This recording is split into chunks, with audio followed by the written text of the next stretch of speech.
focus on what the fuck is Israel thinking. Does Israel want to do a war with Iran? I don't think so.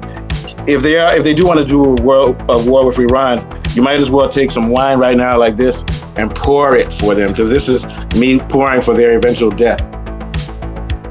Anyway, so let's get to the story. And the reason I say that is because during the 12-day war between Israel and Iran pummeled Israel with missiles. Most of the country, throughout 70% of the country, people were living underground in fear. People wanted to leave the country. Netanyahu said, hell no, they shut down the airports. 12 days. Then after 12 days, they tapped out, like in wrestling when you tap out. And Trump said, okay, the war is over. They tapped out because they couldn't handle Iran. They want to try that again. In 12 days, their GDP, they lost 1% of their GDP in 12 days. Do you realize what 1% of your GDP is in 12 days? It means that if it was 60 days, it would have been 5%. That's 2.5% per month. If they did a war with Iran for a whole year at 2% a month, their GDP will go down by 20%. And it's going to escalate the farther they go down, because they don't have the resources or the numbers to fight Iran, and it would shut down their economy. Last thing, even before the 12-day war between these two guys, Israel has been losing tech workers. They're leaving because they know the country is unstable. If they have a war with Iran, even if they come close to winning it, it would take years. The country would dissolve before they could win it. That's all I have to say. So I don't know what Israel is trying to do, whether or not they're smoking crack or whether or not they're just psychotic people who don't know how to reason. But they can't win this war. And I'm assuming that if they go to war with Iran, it's going to be like before. They're just going to try to make it 2 or 3 days because their economy can't handle it. What are your thoughts, Afolabi? Yeah, I quite agree with you, because, I mean, this is basically an opposition to Zionist colonialism. That's what Israel is doing. Ideologically, Iran views Israel not as a legitimate state. They don't even... Yeah, but let's stay to the point of whether this could work, though. You know, we don't have to worry about the ideology. It's not going to work, given the numbers, and given the data. From the economics, like you rightly mentioned, from the economics angle, it's never going to work because, I mean, look at the humongous cost of carrying out this campaign and what the pressure on America to stop funding Israel. That they can't handle this. It's not like this. It's not business as usual. It's going to have a significant impact on the economy and their spending. Yeah. So, and this has shrunk over the years because of all their military campaigns all over the world. So it's never going to be easy. I don't know how deluded they are, but if they expect that they're going to get the same level of funding from the U.S. to carry out this kind of campaign, they're in for a big shock, really. No. And here's what's going on. Israel is not winning the war in Palestine. What they're doing is they're killing civilians because they can't get to the Hamas guys. Now they're doing a proxy war against Syria right now, helping troops try to take down Syria, which is supposed to actually be Israel's friend, because Trump put in a former terrorist there, al-Sharaa, to get rid of Assad. So they're stretched too thin. And now they're losing their tech work. They're losing all their most value. They're having what they call, when we did our research, it's called their brain drain. Israel's having a brain drain because it's too unstable. The only person that's making anything out of this is America. Israel needs to realize that just like Ukraine, they're doing the dirty work for America. America's not going to send troops in to fight Iran. They may bomb 1 or 2 places and say, hey, we bombed them. And the last time they bombed Iran, they told them where they were going to bomb them so that it could just be a photo op for television. But it will be Israel, if they go to war, that's going to take the pounding from Iran. The Iranians are ready. They've been around for 20, 30,000 years. I don't know what their population is, 33 million. Israel is what? 100 million. 100 million. What's 90 to 100 million. Yeah, what is Israel is barely... Not up to 5, I don't think. No, they're going to get destroyed. The whole country is going to fall apart. So I don't understand. Somebody gave them a sniff of cocaine and said, yeah, you could go beat that guy over there. And the guy is like Goliath and you're a small person. They're going to lose. So I don't know what's going on. I don't know what Netanyahu is doing. They need to impeach him. What are your thoughts, Alex? Yeah, I agree with both. All right, thanks for the Yeah, go ahead. Sorry. For the what? No, I was telling you. Sorry, go ahead. Yeah. Mm-hmm. Yeah, like I agree with you guys that, you know, even a limited war with Iran would put a massive strain on Israel's economy. But I feel like, you know, the people in Israel, they have pride, man. You know, like they have this weirdest ego. I think it's mostly fueled by America, honestly. because they're gonna get destroyed. And honestly, I wouldn't mind seeing them get destroyed, to be honest. I mean, would you mind seeing that? But for you people who blog us on YouTube, we want them to get destroyed because they're killing people in Palestine. So we want them to get the consequences of war. We're not anti-Semitic, but we want to see the bully lose. Thank you. Well, whatever thoughts you have, Alex. Yeah. We're already banned. Go ahead. We have a shadow black. We have a shadow ban on our channel. Go ahead. Yeah. Aye, Mustafa. Aye. I think we should just let them get destroyed, man. Just let them do whatever they want. Let them get bombed. America is setting them up. See, what happened was there's a statement that Kissinger made. Do you remember this, Kunle? He said it's dangerous to be an enemy of America, but it's fatal to be a friend. So I have a feeling that now that the U.S. sees the world economy, they're going to set up Israel. Israel thinks America is going to come in after they go in and then bail them out. It's not going to happen. What do you think, Kunle? Good point, Alex.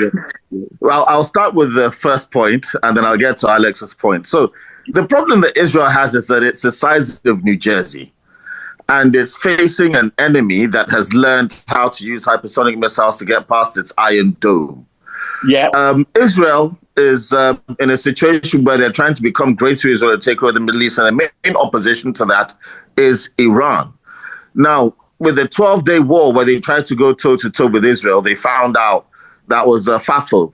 They suffered the law of FAFO. You mean the other way around? Yeah, they suffered the law of FAFO, and they now decided to re-strategize. So what they're trying to do now is they told Trump, we're going to tell, fuck around and find out. So that's what Israel did. So they've now learned from that. They still want to take down Iran, but they now realize they cannot take down Iran directly. So they fronted Trump and America as a front man saying, I'm going to take down Iran for whatever excuse or reason they're saying it's protest. But I mean, every country has protests. Even France has protests. And even in America, they have protests with fatalities. So using protests as an excuse is quite silly. But then again, these protests have got a ring to them, because the problem is that these protests, a lot of the violence is being perpetrated by organized armed groups. These are armed groups. And a lot of the casualties. Sorry? Let's not go down that rabbit hole too far, though, because we want to focus on Israel here. But go ahead. Yeah. So I've lost the train there. But so what you were saying basically is that they're fronting it. This is a fronted thing by Mossad and co. All these riots and stuff. Yes, this is a fronted thing by Mossad. Now, the reason that Mossad is trying to do that is because they're trying to sow confusion. They are afraid that Iran has threatened that if you mess with us again, I don't care whether America says you're going to go after us, we're going to go after Israel as well as the American bases. Yeah. So Iran is now thinking, oh shit, that means that I can't even go directly at America. So what I'm going to do is make it appear as if the insurrection is from within and not from without. Yeah. So that's what they're trying to do, stir up confusion. What's causing this problem? Is it that Iranians are fighting for their freedom, which is nonsensical because the Shah that was removed has no support. So we know that that's all a sham. Yeah. That's all a sham. Israel is going for it in this way because they're now going for broke. Because what is that American phrase? There ain't no such thing as halfway crooks. Yeah, because you know what it is? Do you remember that show, Thelma and Louise, where the police are chasing them and they both hold these hand in hand and drive the car off the cliff? You get my point? Yeah, Israel are going for broke. That's why I said there ain't no such thing as halfway crooks. Oh, they're going to get broke. They're going for broke, but they cannot go directly. That's why Netanyahu is not saying we must take on Iran. That means they're suicidal. They're suicidal. Yes. He's letting Trump in the mainstream media take on that vocal position of threatening Iran, because he doesn't want Iran to come after Israel again. That's why he's cowering behind America. But Iran said, fuck that shit. I know where it's coming from. It's a story for another day. How quiet you are. I know you're behind it. I will bomb Israel in retaliation. All right. All I have to say is that Trump has already started moving American troops out of that area and taking them home. That should tell you something. Okay. What were you going to say, Kunle, about Alex's statement? Yeah. Alex's statement in respect of... Sorry? You've already forgotten where she said that these guys are setting up their own fall. Let them destroy themselves, Israel. Yeah. Yes. They are frantically trying not to destroy themselves, but in the process, their own vanity is causing themselves to self-destruct. Yeah. I think it's their vanity that is their main problem now. Yeah. What are your thoughts and their assumptions? Afolabi is the stats man. Give us some more numbers about what's going on with this brain drain in Israel, especially with their tech people and the way their economy has suffered from this, even that 12-day war, which I'm trying to do the math. It doesn't make sense. Go ahead. Yeah, there's a manpower crisis in the IDF, Israeli Defense Forces, especially among the reservists. There's a burnout. Israel is currently facing the most severe personnel shortage in decades. So if they go on this kind of campaign, you are looking at a shrinking front line. And by early 2026, reports indicate that up to 15,000 soldiers, equivalent to a division and a half, are not just there to help them. This is driven by high casualty rates and failure to pass political decision and this ultra or orthodoxy stuff where some are exempted or are not allowed to fight. The Orthodox people. Yes. They're trying to make them do it. They're forcing them to do it. So many reservists have served over 150 to 200 days in the last 2 years. So it's stretching like they're fatigued, and they're beginning to complain and they're beginning to see it as, where are we going here? Where's the end of the tunnel, basically? So I'll tell you what manpower issue is a problem. And then if you look at international legitimacy, ongoing operations in Gaza and West Bank, alongside direct strikes on Iran, have led to a free fall in Israel's international standing. Nobody stands with them in this, except perhaps America. And even America themselves are tentative. So they would look at it and begin to look themselves in the mirror and find out, is this not just a lost cause? That's the way I see it. And we're beginning to see friction with the US as well, because the US military too, internally, is beginning to fracture because of what they're using them for. Now they're doing political operations in different states, and they're using them to do what they're not quite, trained to do. For their foreign policy. So it doesn't look well for Israel, in my own opinion. No, it doesn't. And let me tell you another thing. If even one American soldier gets killed by an Iranian missile, Trump is finished. What do you think about that quickly, Kunle, like in 20 seconds? What do you think about that narrative? Yes, Trump is playing with fire in that regard because this is an unpopular war that he's taking the American people into. He's just going to, and it looks like he's trying to do everything to divert attention from the Epstein files. It will go back on him really badly if there are American casualties. I do not think that the reaction, Israel is hoping that it will cause a national stir of pride and we're going to get them kind of attitude. But Americans know better now. We know better. That's not going to happen. In America, you know what they say? Fuck that. I want Netflix. If I can't buy Netflix, Trump is going. In other words, when they go fight Israel, so why are we fighting them? And I don't have Netflix now. You understand what I'm trying to say? No Netflix, no whiskey. This is what I want. I don't give a fuck about Iran. I want this. And don't take my money to go give it to Israel. No, fuck that. What are your last thoughts, Alex, before we get out? Yeah. Good show, guys. I like this one too. Israel being abandoned. I love that, honestly. It makes me feel good inside. Even though the more Israel relies on the US, the more it looks isolated on the global stage.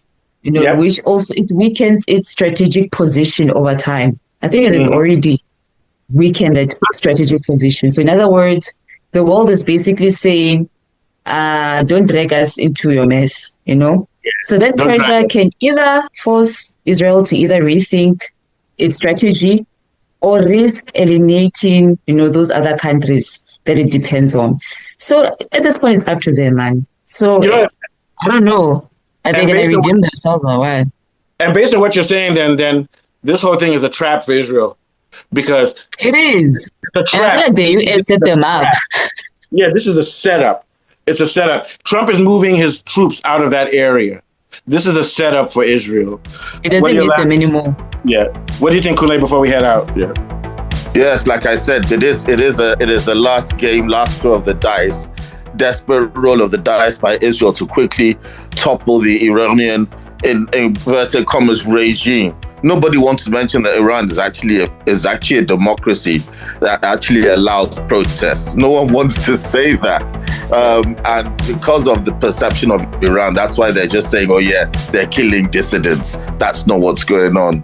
We know what's going on. It is a war for the sovereignty of Iran. Yeah. Don't invite America to solve your domestic problems. And the domestic problem in Iran, which is economic, is because the U.S. is putting sanctions on them. So don't make it worse. All right, so Alex, we're doing Talk on Football, so you can check out now. Good show.